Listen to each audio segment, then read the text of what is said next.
A နဲ့တွဲနှိပ်လိုက်တာနဲ့ကြည့်လိုက်အားလုံး selection မှတ်ပြီးသွားတယ်ဆိုတာတွေ့ရ control A ဖြစ်ပါတယ်အဲ့ဒါအကုန်လုံးကို selection မှတ်လိုက်တဲ့နည်းလမ်းလေးပါ select all ပေါ့နော် select all document ဖြစ်ပါတယ်ပြီး selection ကိုလွတ်တဲ့နေရာမှာနှိပ်မယ်အဲ့တော့ selection ဖြုတ်တဲ့အခါကျရင်လေဒီဘယ်ဘက်ကိုမဖြုတ်နဲ့နော်ညာဘက်မှာပဲစာသားရည်နဲ့လွတ်တဲ့နေရာမှာနှိပ်လိုက်တာ selection ပြုတ်သွားတယ်အဲ့တော့ပြန်မှတ်ပြပါမယ်စာရီအကုန်လုံးမှတ်ချင် keyboard ကနေဖိပြီးနှိပ်မယ် control ဖိပြီးမှ A နှိပ်ရမယ်နော်တွဲရက်နှိပ်လည်းရ control A ဖြစ်ပါတယ်ဒါဆိုဒါအားလုံး document တွေအားလုံးမှတ်လိုက်တာဖြစ်ပါတယ်ဒါက entire document ကိုမှတ်တာဖြစ်ပါတယ်အဲ့တော့နောက်ထပ်မှတ်လို့ရတဲ့နည်းလမ်းလေးရှိပါသေးတယ်အဲ့တော့အဲ့ဒါလေးရကြတော့ဘာလဲဆိုတော့အခုဒီဘက်ဘက်ကိုနည်းနည်းလေးထွက်ပြပေးမယ်နော်ချက်ပြအဲ့တော့အခုကျွန်တော်တို့ selection မှတ်ကြမယ်မှတ်တဲ့ခါကျတော့ဒီ sentence လေးတစ်ချောင်းကိုမှတ်ချင်တာမှတ်ချင်တယ်ဆိုရင်အခုလက်ရှိဒီစာရီပေါ်မှာတင်လိုက်ရင် mouse pointer ကဘာပုံစံပေါ်လဲဆို i shape ပုံစံ i beam pointer လေးပြနေတယ်ဒီစာကြောင်းတွေရဲ့ဒီဘယ်ဘက်က area အဖြူအောင် area ကြီးကိုထွက်ကြည့်လိုက်တဲ့အခါမှာ mouse pointer လေးကဘယ်လိုပြောင်းသွားလဲဆိုတော့မြားကြောင်းမြန်လေးဖြစ်သွားတယ်အဲ့တော့ဒီဘက်ကအဖြူရောင် area ကိုဘာလို့ခေါ်လဲဆိုတော့ selection area လို့ခေါ်တယ်အဲ့တော့အဲ့ selection area ကနေလည်းမှတ်လို့ရတယ်အဲ့တော့ selection area ကကြတော့ကိုမှတ်ချင်တဲ့စာကြောင်းရဲ့အရှေ့ဘက်ကို mouse pointer လေးကိုရွှေ့တယ်ပြီးသွားရင် mouse ကနေ left click ဘယ်ဘက် click တစ်ချက်နှိပ်ကြည့်လိုက်တစ်ချောင်းလုံးမှတ်ပြီးသွားတယ်ဆိုတာတွေ့ရလိမ့်မယ်တကယ်လို့တစ်ချောင်းထက်ပိုပြီးမှတ်ချင်တယ်ဆိုရင်တော့အဲ့ selection area လေးပေါ်မှာ mouse pointer လေးကိုထားမယ် click ကိုဖိထားမယ်အောက်ကိုဖြည်းဖြည်းချင်းစီ dragging ဆွဲတောက်လျှောက်ဆွဲကြည့်ဒါဆိုလည်းကြည့်လိုက်ပါအကုန်လုံးဘာလို့လဲကိုတောက်လျှောက်ဆွဲတဲ့လောက်ကို तू ကပါလာတယ်လိုချင်တဲ့ဒီစာပိုင်းတစ်ခုရပြီဆိုတော့မှဖိထားတယ် mouse ကိုအသာလက်ကလေးအသာလေးလွှတ်ကြည့်လိုက်ဒါဆိုဒါ selection မှတ်ပြီးသွားတယ်ဆိုတွေ့ရပါတယ်ဒါ selection area ကနေ select မှတ်တဲ့နည်းလမ်းပေါ့နော်ပြီးရင် selection ပြန်ဖြုတ်မယ်ကဲပြန်မှတ်ကြည့်မယ်စမှတ်ချင်တဲ့စာကြောင်းရဲ့ဘယ်ဘက်ကိုထွက်မယ် selection area လေးမှာမြား right arrow ပုံစံလေးဖြစ်ရမယ်နော်အဲ့လိုဖြစ်ပြီးဆိုရင် click ကိုဘယ်ဘက်လက်က mouse pointer လေး click တစ်ချက်နှိပ်မယ်ဖိလိုက်ပြီပေါ့နော်ဖိပြီးသွားတဲ့အချိန်မှာအောက်ကိုဖြည်းဖြည်းချင်းစီအောက်ကို dragging ဆွဲလက်ကဖိထားတဲ့အတိုင်းပဲဆွဲလာမယ်ရောက်ပြီလိုချင်တဲ့နေရာရောက်ပြီအနေထားရောက်ပြီဆိုတော့မှဖိထားတဲ့လက်မျိုးလေးကိုလက်ဖွင့်လေးလွှတ်ပြလိုက်ဒါ selection မှတ်လိုက်တာဖြစ်ပါတယ်နော် selection မှတ်တာလေတကယ်လို့အခုကကြတော့ဒါစာပိုက်တစ်ခုလုံးမှတ်ခဲ့တာပေါ့နော်တကယ်လို့အဲ့စာ sentence ကိုမှပဲဘယ်လိုခေါ်မလဲစာကြောင်းတွေဒီထဲမှာရှိတဲ့စာကြောင်းတွေကိုခြားပြီးတော့မှတ်ချင်တယ်ဒါဆိုလည်းမှတ်လို့ရတယ်ပထမဆုံးမှတ်ချင်တဲ့ sentence လေးပေါ်တစ်ချောင်းပေါ်မှာ click ချနှိပ်လိုက်တယ် selection area မှာဒီ selection ကလည်းပြုတ်မှုသွားကြအခုချိန်မှာတတိယမြောက်က sentence ကိုမှတ်ကြည့်လိုက်အပေါ် selection ပြုတ်သွားတယ်လေအဲ့နောက်တစ်ခုကိုထပ်မှတ်ကြည့်လိုက်ပြုတ်သွားတယ်အဲ့တော့ selection ကဘယ်လိုခေါ်မလဲဆိုတော့မှတ်တဲ့အခါတစ်ဆက်တည်းပဲမှတ်လို့ရတာပေါ့နော်အဲ့တော့ဒါဆိုရင်ကိုကမဟုတ်ဘူးအဲ့ထဲမှာလည်းရွေးချယ်ပြီးတော့ line တွေကိုခြားပြီးမှတ်ချင်တယ်အဲ့ဒါဆိုရင်စမှတ်ချင်တဲ့နေရာတစ်ချောင်းလုံးအရင်ဆုံး selection မှတ်လိုက်ပြီးတော့ပြီဆိုရင် keyboard ကနေ control key ကိုဖိထားမယ်ပြီးတော့ကိုဘယ်စာကြောင်းကိုမှတ်ချင်လဲမှတ်ချင်တဲ့စာကြောင်းရဲ့အရှိကို mouse pointer လေးမြားလေးကိုထားမယ်ပြီး click ချက်နဲ့တစ်ချောင်းမှတ်ပါ control ကတော့မလုပ်အောင်နော် control ကတော့ဖိထားရမယ်နော်ပြီးသွားပြီဆိုရင် mouse ကသာအသာလေးရွှေ့ဘယ်နေရာကိုမှတ်ချင်သေးလဲမှတ်ချင်တဲ့နေရာမှာမြားလေးကိုထားပြီးတော့ mouse ကနေ click ချက်နှိပ်လိုက်တစ်ချောင်းမှတ်သွားတယ်တွေ့တယ်နော်ပြီးတော့မှကိုလိုချင်တဲ့အနေထားရပြီဆိုတော့မှဖိထားတဲ့ control key လေးကို keyboard ကနေလှုပ်ကြည့်လိုက်ပါဒါ selection မှတ်သွားတာဖြစ်ပါတယ် selection မှတ်တဲ့နည်းလမ်းလေးတွေပါရမယ်နော်ဒါလေးတစ်နည်းပါဟုတ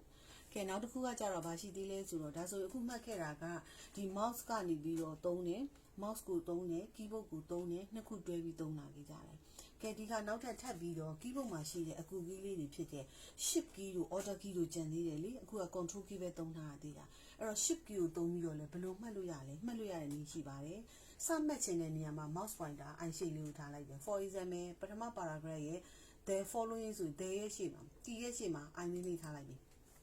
နော်ပြီးသွားပြီဆိုတော့မှကဲဒါဆိုဒီ sentence တွေကဘယ်ထိမှတ်ချင်တာလ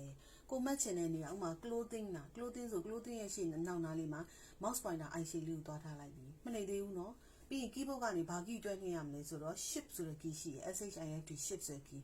ဘယ်ဘက်လက်က shift key ကိုဖိထားလိုက်မယ်အရင်ပြီးတော့မှ mouse ကနေပြီးအဲ့မှာ click ချက်နှိပ်ချလိုက်ပါပြီးတော့မှ shift key ကိုလှုပ်ကြည့်လိုက်အသာလေးလက်လေးဖယ်ကြည့်လိုက်ဒါဆိုရင်ကိုစမှတ်ချင်တဲ့နေရာမှာ click ချက်နှိပ်တယ်ပြီးတော့ရင် mouse ကိုဒီတိုင်းအလွတ်ရွှေ့သွားတယ်ပြီးရင်အဆုံးသတ်ချင်တဲ့ selection လိုချင်တဲ့နေရာလေးမှာ mouse pointer i shape လေးကိုထားတယ် keyboard ကနေ shift ဆိုတဲ့ key ကိုဖိပြီးတော့မှ shift click နှိပ်လိုက်တာဖြစ်ပါတယ်ဒါဆိုလဲဒါ selection ကိုမှတ်တာဖြစ်ပါတယ် desire selection specific selection လို့ခေါ်တာပေါ့နော်ကိုလိုချင်တော့လိုလောက်လေးကိုပဲမှတ်လိုက်တာကဲနောက်တစ်ခေါက်ထပ်မှတ်ပြပေးမယ်အဲ့တော့ဒီတတိယ sentence တွေက according ဆိုတဲ့နေရာမှာ a ရဲ့ရှေ့မှာ insertion point လေးထားလိုက်ပြီနော် click ပြီးတော့ပြီဆိုရင်မှတ်ချင်တာဒီ research နောက်ထပ်ကိုမှတ်ချင်တာအဲ့ဒါမှတ်ချင်တဲ့နောက်ဘက်ကို insertion ဝင်လေး mouse pointer လေးတော့ထားတယ်ပြီးဘယ်ဘက်လက်က keyboard က shift key ကိုဖိထားမယ်ပြီး mouse ကနေ click ချက်နဲ့ကြည့်လိုက် shift click ဒါဆိုရင်လည်းဘာဖြစ်လဲမှတ်ပြီးသွားတယ်ဆိုတာတွေ့ရပါလိမ့်မယ်ဒါကလည်း selection မှတ်တာလေးဖြစ်ပါတယ်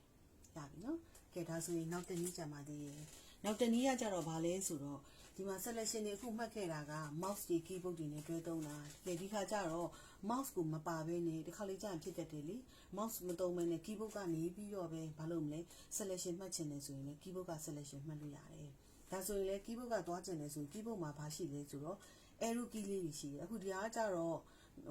tablet ဖြစ်နေတဲ့အတွက်ကြောင့် left arrow right arrow ဒါမျိုးပဲပါတာလေkeyboard ရိုး keyboard ကြီးတွေဆိုရင်တော့ keyboard တီးဆိုင်ရှိတဲ့ keyboard မှာဆိုရင်တော့ left section right left section မှာရှိတယ်လေ left section မှာ left arrow right arrow top home key တို့ end key တို့ page up page down လို့ရှိတယ်အဲ့ key လေးတွေသုံးလို့ရတယ်လေအဲ့တော့အဲ့ key လေးတွေသုံးပြီးတော့လည်းဘာလုပ်လို့ရလဲဆိုတော့ဒီလက်ရှိနေတဲ့ insertion point လေးနော်အဲ့ insertion point လေးကိုအပေါ်အောက်ဘာလို့လဲရွှေ့လို့ရပါတယ်ဘယ်ဘက်တွေသွားလို့ရတယ်ညာဘက် arrow key ရွှေ့ပြီးရွှေ့လို့ရတယ်သူ့ကိုသုံးပြီးတော့လည်းဘာလို့လဲသုံးလို့ရတာဖြစ်ပါတယ် selection မှတ်ချင်တာအဲ့တော့ဒါဆို keyboard ကနေပဲသွားပြီးတော့ selection မှတ်ချင်တယ်ဆိုရင်မှတ်ချင်တဲ့နေရာကို arrow key လေးနဲ့ရွှေ့ဆိုပါစို့ဒီမှာ fashion focus အဲ့ဆို fashion ရဲ့ရှေ့မှာ F ကရှေ့မှာ insertion point လေးကို arrow key လေးနဲ့ရွှေ့လာလိုက်ပြီနော်ရောက်ပါပြီပြီးတော့မှအဲ့ fashion focus ကိုမှတ်ချင်တာ selection လေး mouse မသုံးဘဲနဲ့ keyboard ကမှတ်ချင်တယ်ဆိုရင်ဘယ်ဘက်လက်က shift key ကိုဖိထားပြီးရင်ညာဘက် arrow key လေးကိုနှိပ်သွားတလုံးချင်းနှိပ်သွားမယ်ကိုလိုချင်တဲ့နေရာရောက်ပြီဆိုတော့မှ shift key ကိုလွှတ်လိုက်ဒါလည်းဘာလို့ဒါလဲ selection မှတ်တာ keyboard ကနေပြီးတော့ mouse ကိုမသုံးဘဲနဲ့ selection မှတ်တဲ့နည်းလမ်းလေးဖြစ်ပါတယ်ရမယ်နော်ကဲဒါဆိုဒီတစ်ခါနောက်ဆုံး selection မှတ်တဲ့နည်းလမ်းလေးဖြစ်ပါတယ်အဲ့ဒါလေးကဘာလေးလဲဆိုတော့အခုဆိုရင် selection မှတ်ခဲ့လိုက်တာက horizontally ပဲမှတ်တာလေ dragging နေဆွဲတယ်နော် double click တွေနှိပ်တယ် triple click တွေနှိပ်တယ်စသဖြင့် control click တွေနှိပ်ပြီးမှတ်ခဲ့တယ်ဒီခါကျတော့ဒီရိုက်ထားတဲ့ဒီစာပိုက်လေးကမှထူးခြားတဲ့နေရာလေးတွေကို highlight လေးတွေချဲခြင်းနဲ့အရောင်လေးတွေ for example color လေးတွေထည့်ခြင်းနဲ့စလုံး size လေးတွေကြီးခြင်းနဲ့ပေါ့နော်အဲ့ဒါမျိုးလေးမှတ်ခြင်းနဲ့ဆိုရင်ဘာ key နဲ့တွဲမှတ်ရလဲဆိုတော့ keyboard မှာရှိပါတယ် ALT လို့ခေါ်တဲ့ Alt key Alt key နဲ့တွဲမှတ်လို့ရတယ်ဒါဆို Alt key နဲ့ဘယ်လိုမှတ်လို့ရလဲဆို तू ကစမှတ် Alt key လေးကိုအရင်ဖိထား mouse ကkeyboard ကနေပြီးတော့လေ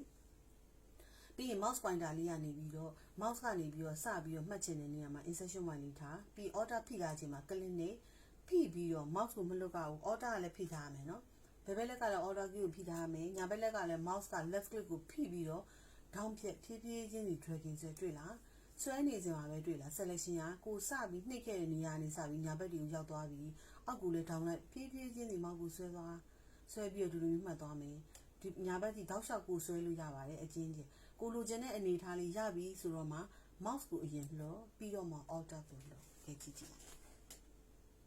ဒါ selection ကို down လိုက်မှတ်လိုက်တဲ့နည်းလမ်းလေးဖြစ်ပါတယ်တချို့နေရာတွေမှာဆိုရင်သုံးပါတယ်စာအုပ်တွေတိုင်းမှာဆိုရင် magazine တို့စာအုပ်တွေမှာဆိုတချို့နေရာလေးမှာနောက်မှာ highlight လေးတွေပါတယ်စလုံးလေးတွေပို့ပြီးထင်ရှားအောင် size လေးတွေချဲ့ထားတယ်အရောင်လေးတွေထည့်ထားခြင်းတဲ့အခါမှာသုံးတာဖြစ်ပါတယ်ရမယ်နော်အဲ့တော့ဒါလေးကိုတစ်ခေါက်ပြန်ပြပြပေးမယ်အဲ့တော့ selection ကို down လိုက်မှတ်ခြင်းဘယ်ဘက်လက်က keyboard က alt key ကိုဖိထားမယ်စမှတ်နေရာ mouse pointer လေးကိုထား click ဖိပြီးတော့ down ဖြတ်ဒါမျိုးလေး dragging ဆွဲသွားမှာဖြစ်ပါတယ်လူချင်းတဲ့နေရာရောက်ပြီဆိုမှ mouse ကိုလွှတ် alt key ကိုလွှတ်လိုက်မှာဖြစ်ပါတယ်ဟုတ်ပြီနော်ကဲဒါဆို selection လေးဖြစ်ပါမယ်ဒါဆိုဒီနေ့ပြောသွားပေးတဲ့အကြောင်းအရာလေးတွေကကြတော့ Microsoft Word ထဲမှာစာတွေရိုက်ကြမယ်ရိုက်ပြီးသွားရင်စာရင်းနဲ့ပတ်သက်ပြီးတော့ editing လုပ်မှာပေါ့နော်ဒီကတော့ပြင်ဆင်မှုတွေလုပ်တဲ့အခါစာသားတွေကို selection မှတ်ချင်တာစိတ်တိုင်းကမှတ်ချင်တဲ့အခါ selection မှတ်လို့ရတဲ့နည်းလမ်းမျိုးစုံအနည်းငယ်ပြင်ပြောတော့10မျိုးလောက်ရှိတယ်အဲ့ဒါလေးဒါမျှဝေပေးသွားတာဖြစ်ပါတယ်ဒါဆိုဒီနေ့ဒီလောက်မှာပဲရက်လိုက်ပါမယ်ရှင်ကျေးဇူးအများကြီးတင်ပါတယ်